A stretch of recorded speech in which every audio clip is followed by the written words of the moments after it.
Ya, misalnya dari tadi kan disebut suara kenabian, seolah-olah nabi itu otomatis baik semua. Tidak, kan tidak. Anda baca aja kitab sucinya. Anda baca sejarah. Tidak semua perilaku nabi dan sebagainya itu baik. Jadi yang mana gitu? Yang sekarang jadi kawasan Yaman. Jadi di dalam Taurat penggambaran tentang tentang erotismenya Sulaiman itu lebih detail, cukup detail. Ada dia menggambarkan payudara itu seperti kurma muda yang ranum dan sebagainya. Ini problematik.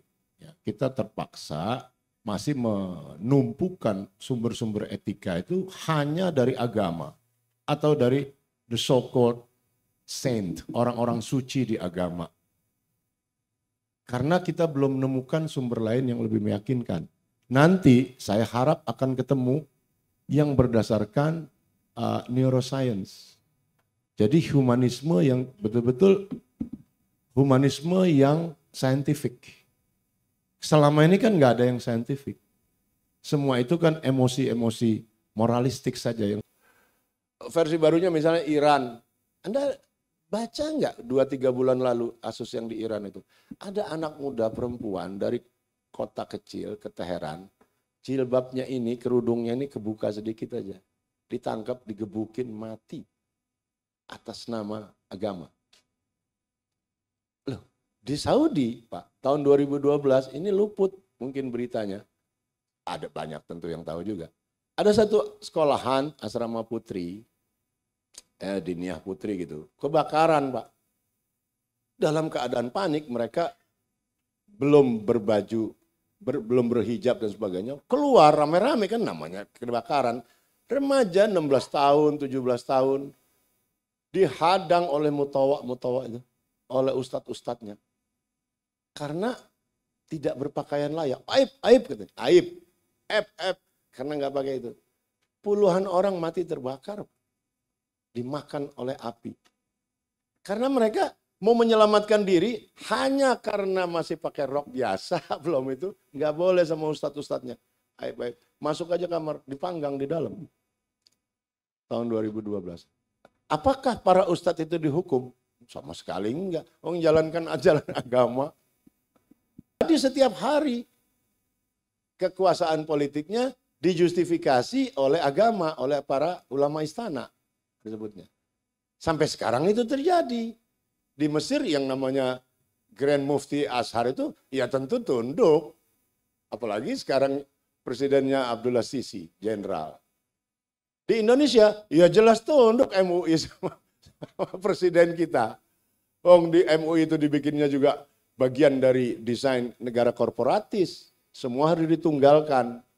Jadi wartawan sendiri PWI, ya, nelayan HNSI. Jangan banyak-banyak kata Pak Harto anunya, organisasi satu aja supaya nyetelnya gampang.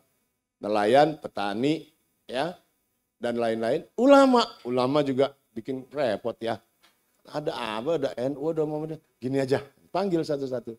Dibikinin majelis ulama itu tahun 73 ya. Uangnya dikasih sama negara. Itulah yang disebut ulama istana kan. Anda nggak bisa berharap banyak dari seperti itu. Gaya agama independen, ya enggak, orang digaji dari APBN mereka. Kantornya dikasih, di daerah bagus, di Menteng, diproklamasi kantornya bagus. Orang personelnya digaji, ada proyek-proyek dikasih, dan seterusnya. Jadi maksud saya, marilah kita bicara yang lebih jujur ya. Udah nggak ada itu cerita agama ikut campur itu. Semuanya koruptif. Dalam sejarah itu begitu. Fir'aun kan para penasehatnya para ulama itu. Bahkan begini Pak, beberapa terminologi yang negatif di dalam pergaulan sosial kita, di dalam politik juga, sumbernya dari gereja. Yang paling jelas itu nepotisme. Tadi disebut-sebut. Nepotisme itu kan mulai dari sejarah gereja. Yaitu nephewism, keponakanisme. Jadi kalau saya jadi bishop, jadi uskup yang berpengaruh, kalau keponakan saya jadi pastor baru, biasa kan baru ditahbiskan, habis dari seminari, Jadi loh gitu, buat tangga mobilitas sosial itu bagus sekali. Kegerejaan itu buat tangga mobilitas sosial. Oh, jadi ditaruh di mana? Saya taruh kamu di Kelapa Gading aja yang banyak orang Cina kaya. Sehingga kalau pengakuan dosa bayarnya gede. Yang kedua ada lagi saya taruh di Pondok Indah. Karena orang kaya semua isinya. Kalau yang nggak ada pelindung di atas ditaruh di Rawagelam, di Bojong Rangkong, ada duitnya. Dari situlah istilah nepotisme muncul. Keponakanisme jadi nephewism. Perang salib. Tidak ada peperangan atau konflik apapun di dunia ini yang lebih keji daripada konflik agama. Korbannya selalu banyak sekali. Konflik yang lain kan kurang lebih bisa dirunding. Begitu agama, misalnya perang salib, berapa tahun Bu? 200 tahun. Dan sampai sekarang di back mind kita, di kesadaran umat Islam, umat Kristen, masih ada itu sisa-sisa perang salib itu. Hari ini Mas Gidi membuat merinding. Mari kita lanjutkan ke Bang Hamid. Silakan Bang Hamid. Tambah merinding, jangan-jangan.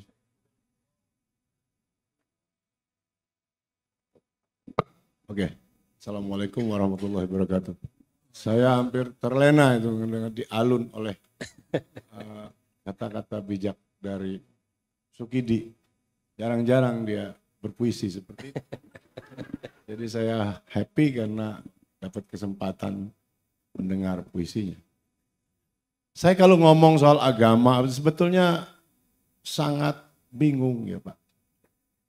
Betul-betul bingung karena ada banyak asumsi yang menurut saya salah atau setidak-tidaknya bisa dipertanyakan lagi. Ya, misalnya dari tadi kan disebut suara kenabian, seolah-olah nabi itu otomatis baik semua. Tidak. Kan tidak. Anda baca aja kitab sucinya. Anda baca sejarah. Tidak semua perilaku nabi dan sebagainya itu baik. Jadi yang mana gitu. Ada banyak masalah lah di situ ya, salah satu. Dulu juga kayak Pak Kunto Wijoyo, ilmu sosial profetik kan seolah-olah itu arahan yang menuju kebaikan saja. Lah kan tidak. Anda lihat karir kenabian orang juga sangat politis. Ya misalnya apa Nabi Sulaiman gitu ya. Kalau dia ini kita asumsikan mereka tokoh historis ya. Kita asumsikan mereka itu bukan tokoh fiktif, tokoh historis. Kan ada banyak cerita di balik. Misalnya Nabi Sulaiman itu kan playboy. Jadi ada cerita, saya kira di Quran dikutip sedikit, di Bible, di Taurat terutama perjanjian lama, dikutip bahwa dia suatu sore itu burungnya nggak pulang-pulang gitu Pak. Mana brengsek nih burung saya nggak pulang-pulang. Kalau dia pulang nanti nggak bawa berita baik, kata dia. Saya potong ini. Yang dimaksud berita baik adalah soal cewek. Gitu. Nah akhirnya dapat kabar lah dia. Oh kira-kira jangan hukum saya dulu gitu. Kita burungnya gitulah. Ada cewek baru nih namanya Bilqis. Ratu Bilqis. Di kerajaan Sheba yang sekarang jadi kawasan Yaman. Jadi di dalam Taurat penggambaran tentang tentang erotismenya Sulaiman itu lebih detail, cukup detail. Ada dia menggambarkan payudara itu seperti kurma muda yang ranum dan sebagainya. Itu baru salah satu aspeknya aja. Saya kira ada banyak, ada kalau di buku Alan Dershowitz itu The Genesis of Justice itu cerita tentang Nabi Yakub ya. Atau musuhnya, dianya atau musuhnya, ada urusannya perempuan juga nih. Ada satu pihak lain melamar perempuan di pihaknya Nabi Yakub, atau sebaliknya Nabi Yakub yang begitu. Lalu kata mereka, boleh perempuan kami diambil gitu sama cowok Anda. Syaratnya harus disunat. Disunat semua ya, dipenuhin. Pas disunat malam-malam diserbu. Dalam keadaan dihitan, nggak bisa ngelawan, dibantai semuanya. Jadi saya kira kita perlu hati-hati, harus lebih jujur juga ya untuk mengutip Seolah-olah yang nabi apa itu kok bagus semua. Enggak. Memang kita sekarang ini problematik. Ya, kita terpaksa masih menumpukan sumber-sumber etika itu hanya dari agama atau dari the so-called saint, orang-orang suci di agama. Karena kita belum menemukan sumber lain yang lebih meyakinkan. Nanti saya harap akan ketemu yang berdasarkan neuroscience. Jadi humanisme yang betul-betul humanisme yang scientific. Selama ini kan nggak ada yang scientific. Semua itu kan emosi-emosi moralistik saja yang seperti diceritakan Sukidi dari tadi itu kan subjektivitas moral dia. Kan bukan sesuatu yang ilmiah. Sesuatu yang ilmiah misalnya cara kerja otak itu begini loh, itu ilmiah. Itu pelajaran neuroscience kan. Saya kira Pak Fatul mengerti lah ini sebagai ahli komputer dia paham. Walaupun saya juga sering nggak paham kalau sama Pak Fatul ini di satu sisi sebagai saintis dia reputable gitu ya. Tapi di sisi lain sangat religius. Dan seolah-olah dua-duanya bisa dipadukan dengan serasi. Tidak. Tidak juga. Jadi itu mungkin hanya memuaskan emosi-emosi personal saja. Nah, jadi kalau kita ngomong soal negara dan agama, memang lebih rumit lagi ya.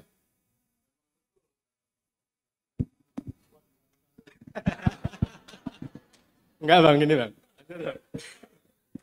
Betul kata Pak Mahfud tadi, ini aspirasi ini nggak hilang-hilang. Ini benar-benar aneh dan benar-benar orang tidak belajar. Males sekali orang-orang ini baca dan belajar. Ya, masih ngomong negara Islam, segala macam ya. Dari awal kemerdekaan kita itu rame juga dan hancur ide negara Islam itu. Kenapa? Bukan karena dihancurin apa? Nggak ada ide. Semata-mata karena tidak ada idenya. Anda harus bertanggungjawabkan. Kalau di satu forum sebesar itu, Anda harus mempertahankan sesuatu posisi tertentu dengan argumen, dengan fakta, dengan logika, dengan data, dengan preseden sejarah dan sebagainya. Nah, kalangan Islam itu waktu itu tidak mampu. Cuman emosi-emosi saja. Kalau kata Asrul Sani itu puisi emosi semata. Pokoknya iman saya menyuruh begini gitu. Loh, iman subjektifnya kok mau diobjektivasi? Kan nggak bisa. Nggak usah ngomong dengan agama yang berbeda. Lah sesama Islam semua kan yang nolak kan seorang Islam juga. Yang di sidang Pak Mahfud itu ngelotok itu sejarah itu. Ya kan Bung Hatta kurang Islam apa? Bung Hatta itu orang manusia yang taat sekali beragama kok. Baiknya bukan main. Dia menolak kok. Gitu loh. Yang termasuk yang nafsu banget malah bapaknya Gus Dur. Namanya Wahid Hashim. Itu yang paling, tapi gitu ditanya, mana elaborasi intelektualnya, elaborasi akademisnya? AU yang nggak jelas gitu. Akhirnya sebagai ide dia kalah. Terus begitu. Nah, sekarang yang paling baru ini misalnya ISIS ya. Islamic State of Iraq and Syria. Itu kelakuannya kayak gitu. Versi barunya misalnya Iran. Anda baca nggak 2-3 bulan lalu kasus yang di Iran itu? Ada anak muda perempuan dari kota kecil ke Teheran. Jilbabnya ini, kerudungnya ini kebuka sedikit aja. Ditangkap, digebukin, mati. Atas nama agama. Di Saudi, Pak, tahun 2012 ini luput mungkin beritanya. Ada banyak tentu yang tahu juga. Ada satu sekolahan asrama putri, Diniyah Putri gitu, kebakaran Pak. Dalam keadaan panik mereka belum berbaju, belum berhijab dan sebagainya. Keluar rame-rame kan namanya kebakaran. Remaja 16 tahun, 17 tahun, dihadang oleh mutawa itu, oleh ustadz-ustadznya. Karena tidak berpakaian layak. Aib katanya. Aib. Karena nggak pakai itu. Puluhan orang mati terbakar. Dimakan oleh api. Karena mereka mau menyelamatkan diri hanya karena masih pakai rok biasa. Belum itu. Nggak boleh sama ustadz-ustadznya. Aib. Masuk aja kamar. Dipanggang di dalam. Tahun 2012. Apakah para ustadz itu dihukum? Sama sekali enggak. Jalankan ajaran agama. Jadi yang mau saya bilang adalah hati-hati banget. Sekali Anda bawa undang agama masuk ke politik, politiknya akan rusak, agamanya akan koruptif. Agamanya pun mengalami erosi nilai yang luar biasa. Karena agama dan politik itu in nature tidak mungkin dipersatukan. Kenapa? Karena di dalam agama orang kan saling mendoakan, Pak. Mudah-mudahan Pak Mahfud terpilih jadi wapres gitu ya. Di dalam agama. Ketika di politik Erlangga Hartarto, mana Pak Mahfudnya enak aja mau jadi wapres.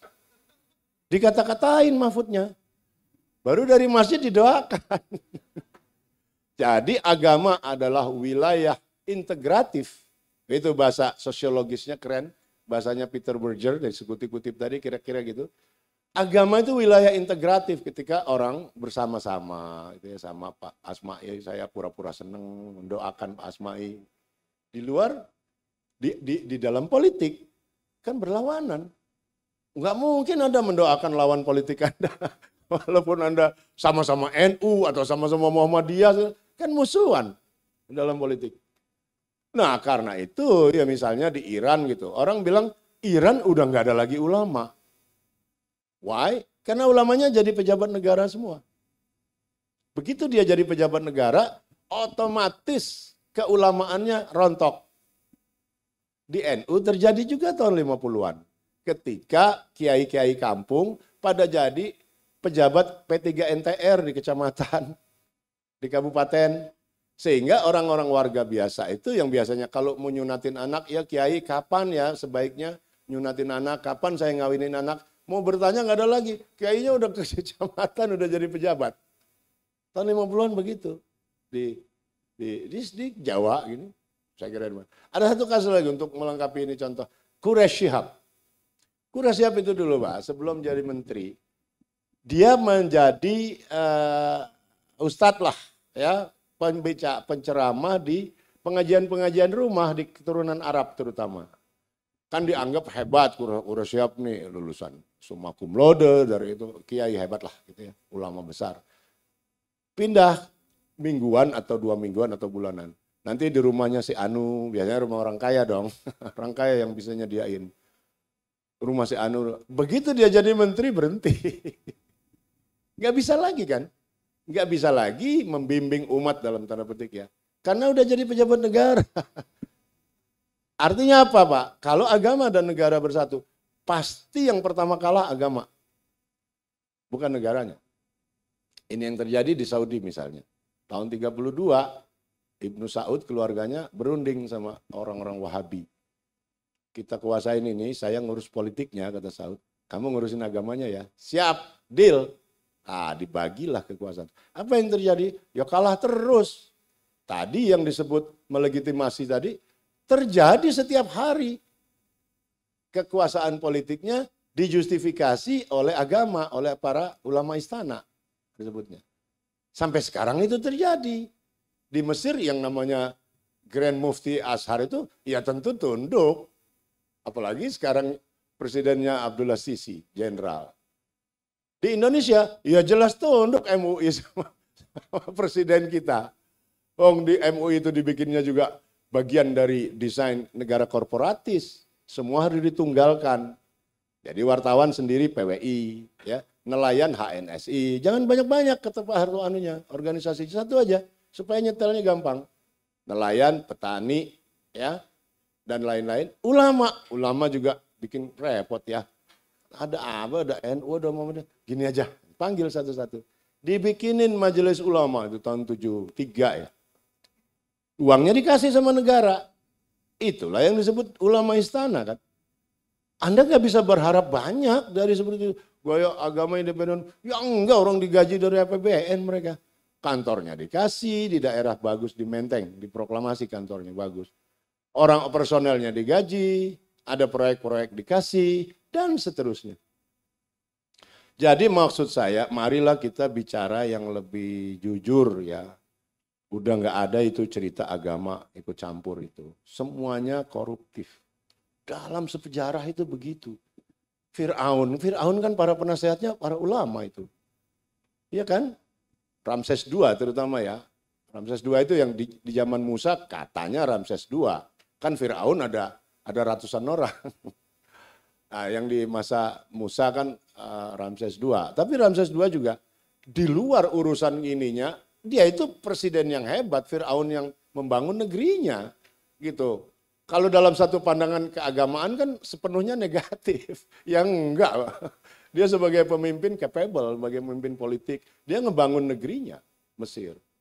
Cuman kesalahannya di mata orang-orang tertentu yang beragama adalah menindas the so-called kaum Yahudi katanya. Dan itu pun kemudian dibuktikan mitos, Pak. Enggak ada itu eksodus orang Yahudi besar-besaran ke Kanaan. Ya tadi, aku ini belajar serius nih. Sehingga eksistensi Nabi Musa pun diragukan. Dia ini ada beneran apa enggak? Atau tokoh fiktif atau tokoh sejarah. Kata Sigmund Freud, seandainya pun Moses ini ada beneran, dia bukan orang Yahudi. Kata Sigmund Freud. Karena karakteristiknya dari buku-buku sejarah dilihat, bukan gini orang Yahudi. Itu. Tetapi yang lebih penting lagi adalah, eksodusnya sendiri sesuatu yang kadung dijadikan nama surah di Bible, di Aurat, nggak pernah terjadi. Nggak ada pernah sedikit bukti. Apalagi kemudian lanjutannya pembelahan Laut Merah dan sebagainya. Nggak ada. Nggak ada. Nah, itu kan harus di studi terus ya. Nah jadi kembali saya kira bahkan begini Pak. Beberapa terminologi yang negatif di dalam pergaulan sosial kita, di dalam politik juga, sumbernya dari gereja. Yang paling jelas itu nepotisme. Tadi disebut-sebut. Nepotisme itu kan mulai dari sejarah gereja. Yaitu nephewism, keponakanisme. Jadi kalau saya jadi bishop, jadi uskup yang berpengaruh, kalau keponakan saya jadi pastor baru, biasa kan baru ditahbiskan, habis dari seminari, jadi loh gitu. Buat tangga mobilitas sosial itu bagus sekali. Kegerejaan itu buat tangga mobilitas sosial. Jadi ditaruh di mana? Saya taruh kamu di Kelapa Gading aja yang banyak orang Cina kaya. Sehingga kalau pengakuan dosa bayarnya gede. Yang kedua ada lagi saya taruh di Pondok Indah. Karena orang kaya semua isinya. Kalau yang nggak ada pelindung di atas ditaruh di Rawagelam, di Bojong Rangkong, ada duitnya. Dari situlah istilah nepotisme muncul. Keponakanisme jadi nephewism. Jadi saya kira sumbangan, kalaupun boleh disebut agama terhadap negara itu, saya merasa jauh lebih banyak negatifnya daripada positifnya. Periksa aja. Nah periksanya yang lengkap ya. Jangan sepotong-sepotong baru misalnya 20 tahun lalu, 30. Coba lengkap dari sejarahnya. Misalnya dari Perang Salib. Tidak ada peperangan atau konflik apapun di dunia ini yang lebih keji daripada konflik agama. Korbannya selalu banyak sekali. Konflik yang lain kan kurang lebih bisa dirunding. Begitu agama, misalnya Perang Salib, berapa tahun Bu? 200 tahun. Dan sampai sekarang di back mind kita, di kesadaran umat Islam, umat Kristen, masih ada itu sisa-sisa Perang Salib itu. Pasti masih ada, karena begitu impresif ya.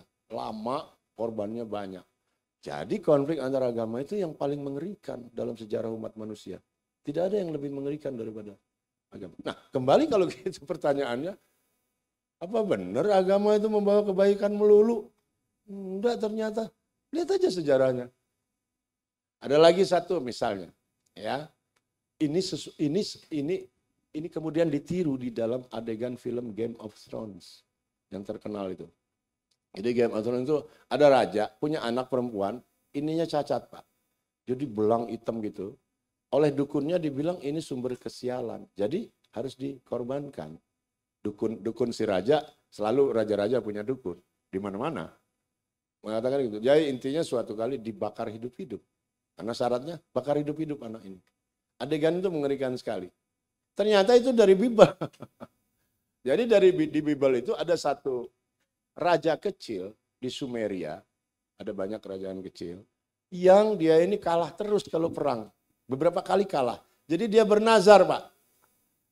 Ya Tuhan, tolong saya dalam perang berikutnya yang sebentar lagi, itu saya dimenangkan dong gitu. Kalah melulu nih, sengsara kita sebagai komunitas gitu. Dan kalau saya menang perang itu, saya akan korbankan anak perempuan saya, umur 8 tahun, Pak. Ya, singkat cerita dia perang, menang, disambut. Warga keluar semua kan, tepuk-tepuk. Termasuk si anaknya ini. Memeluk bapaknya gitu. Kan dia nggak tahu bahwa dia mau dikorbankan. Memeluk bapaknya dengan itu. Besoknya dibantai anaknya oleh bapaknya sendiri.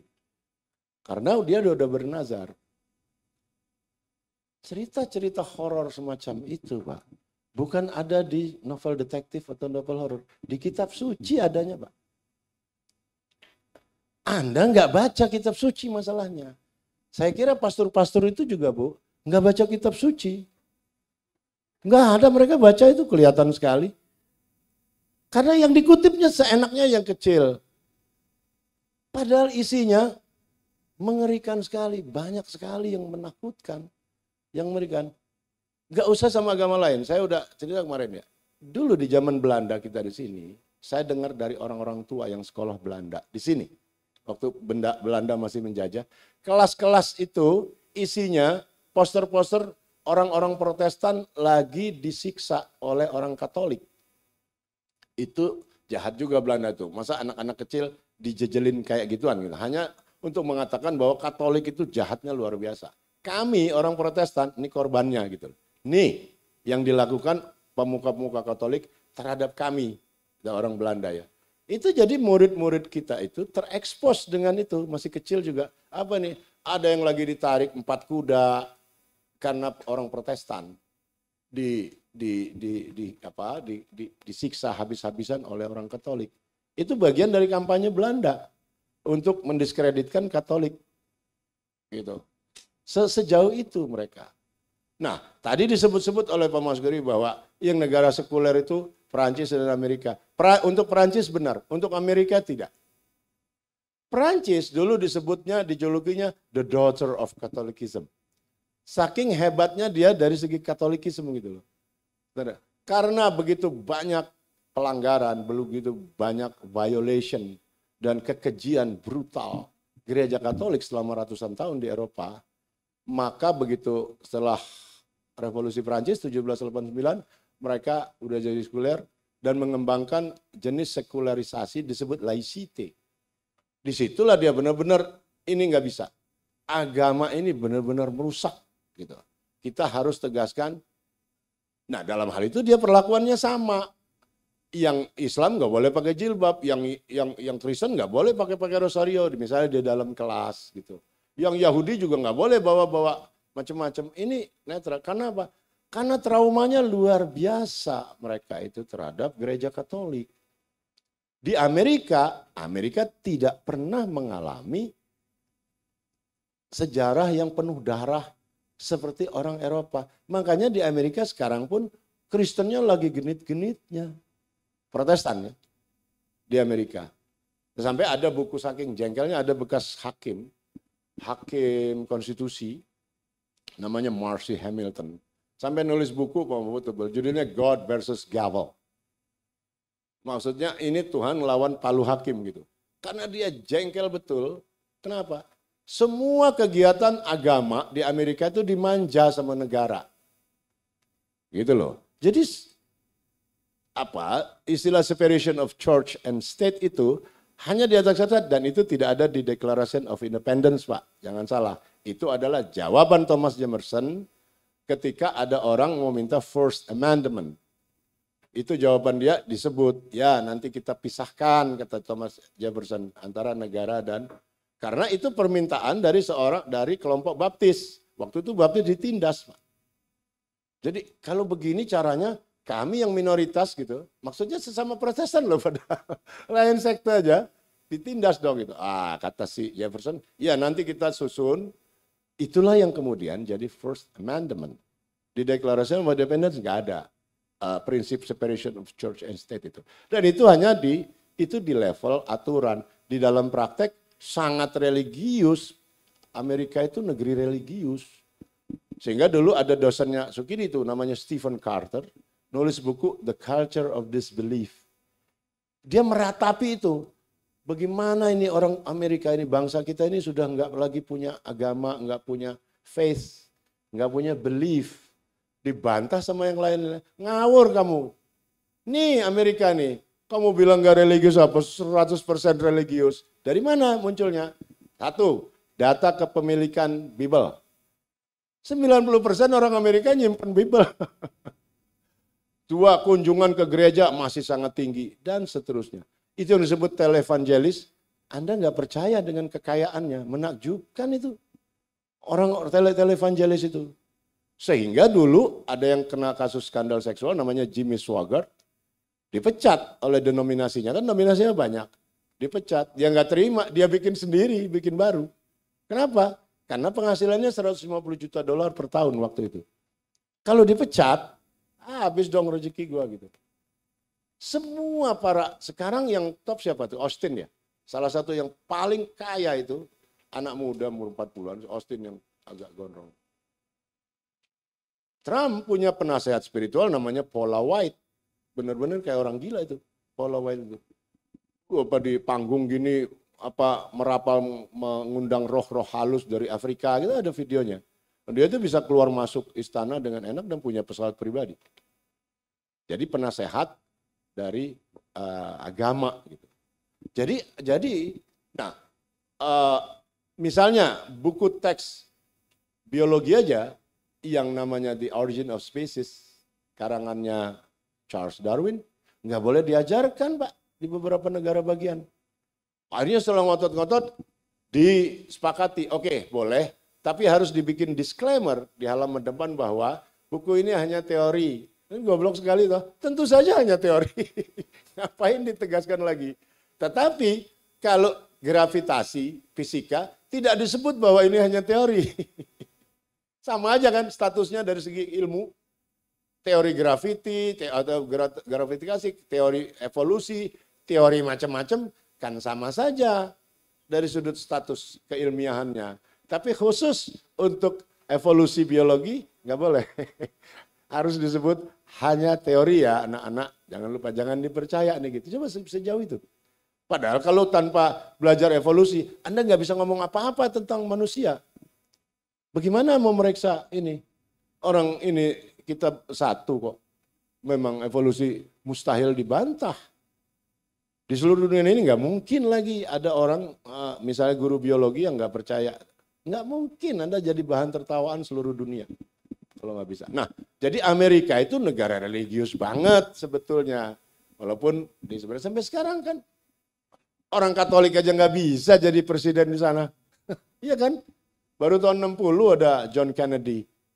Habis itu sebelum Kennedy nggak ada satupun. Habis Kennedy nggak ada lagi. Mungkin sekarang Biden mungkin Katolik ya. Saya nggak tahu Joe Biden. Tapi lihat dari sekian puluh, 46 kali ya presiden Amerika. Ya hanya dua itu yang boleh, yang bisa ditoleransi oleh rakyatnya untuk beragama selain Protestan yang mereka anut.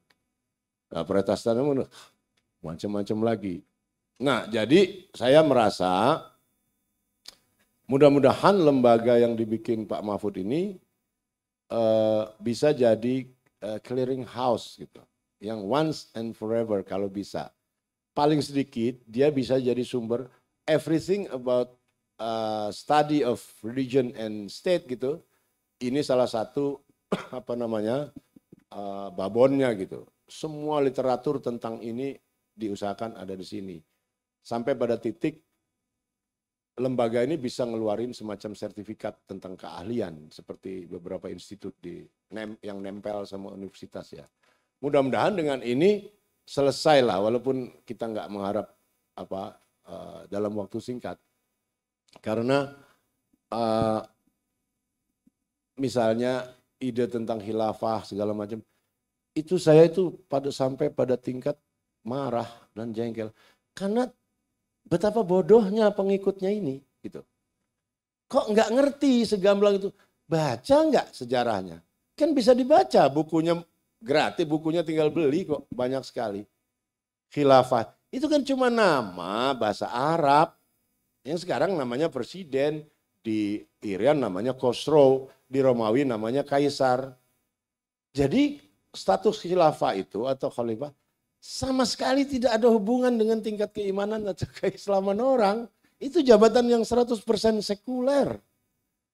Lah kok dianggap kalau khilafah itu suci, kalau enggak, loh orang itu aja pasti akarnya dari Plato kok.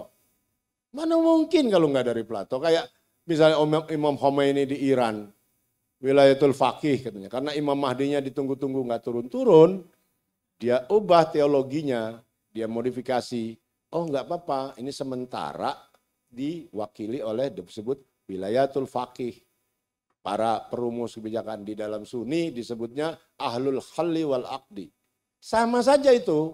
Dan menurut saya sumbernya Plato yang mendambakan king philosopher.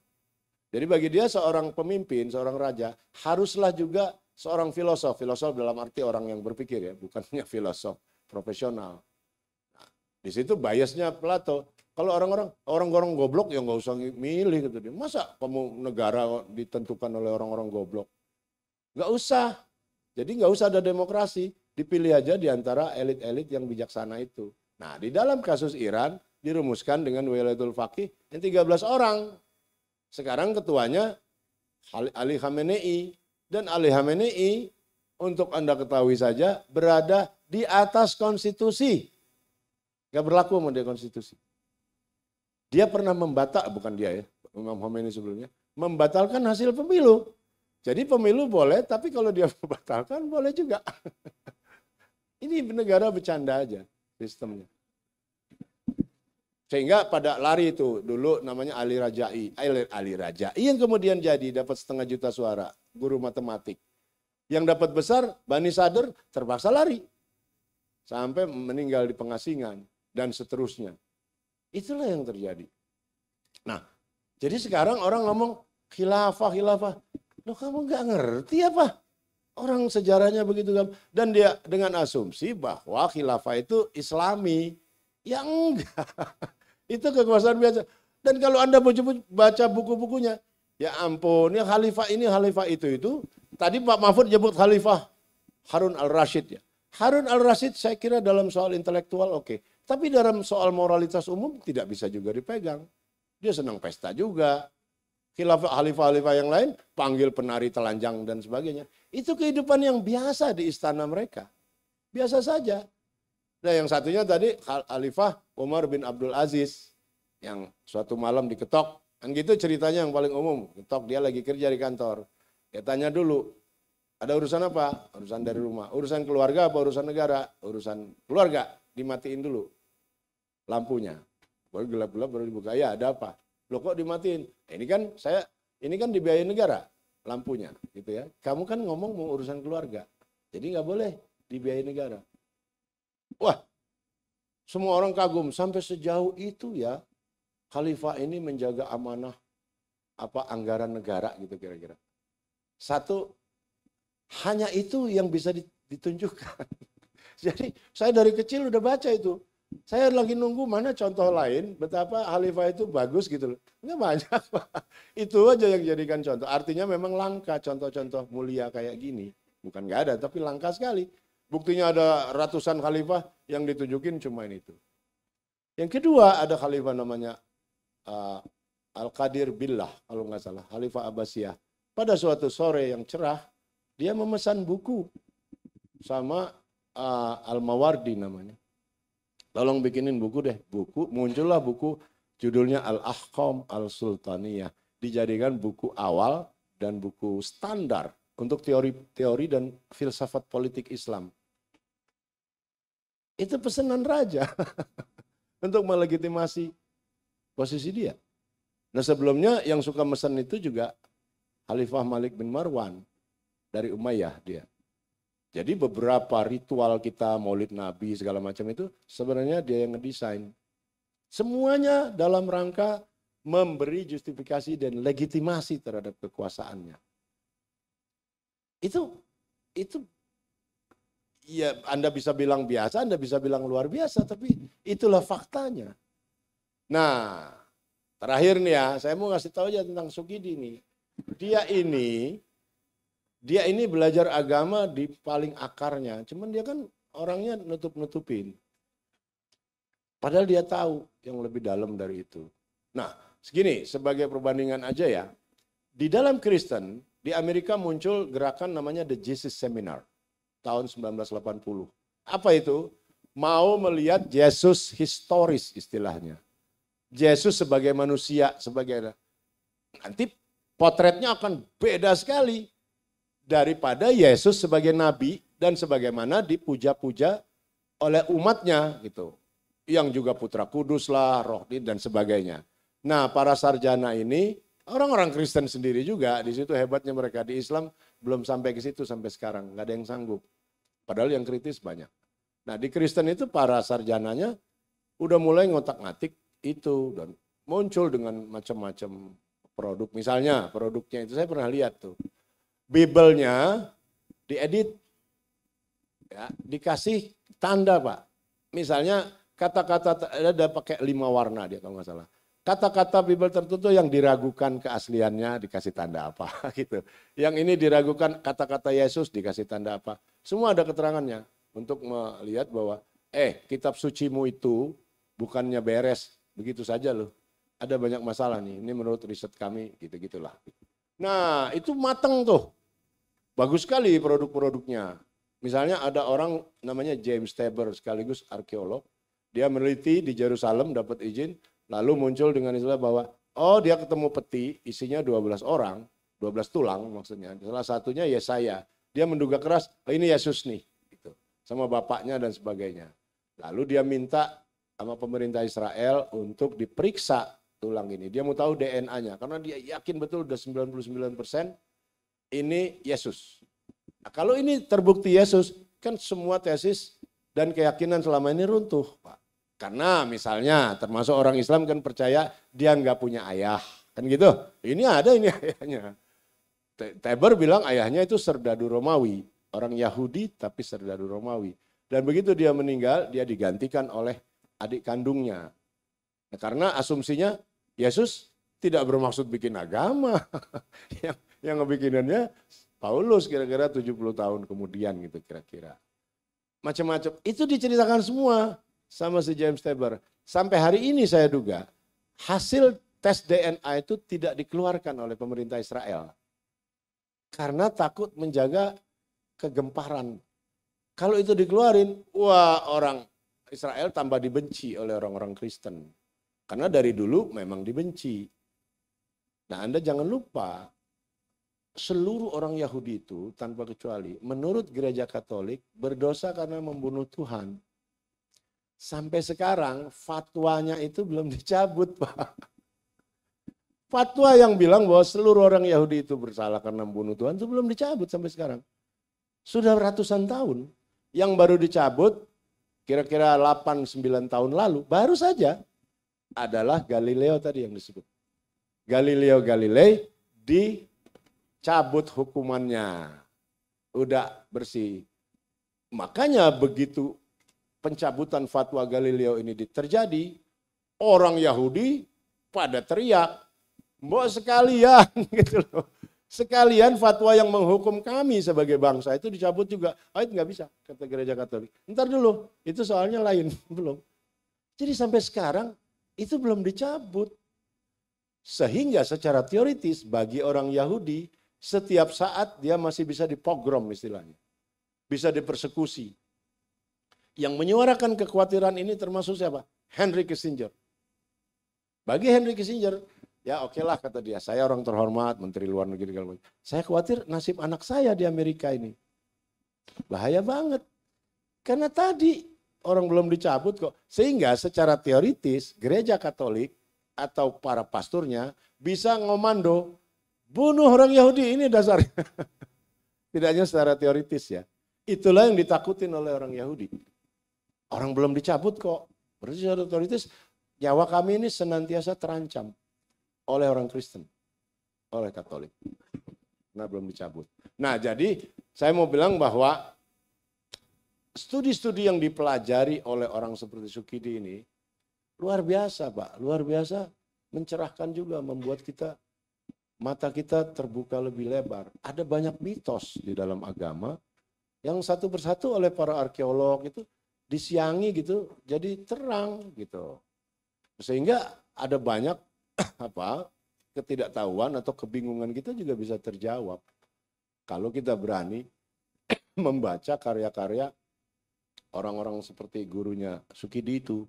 Ada John Wansbrough namanya, ada Patricia Crown, ada siapa yang dulu Hagarism itu.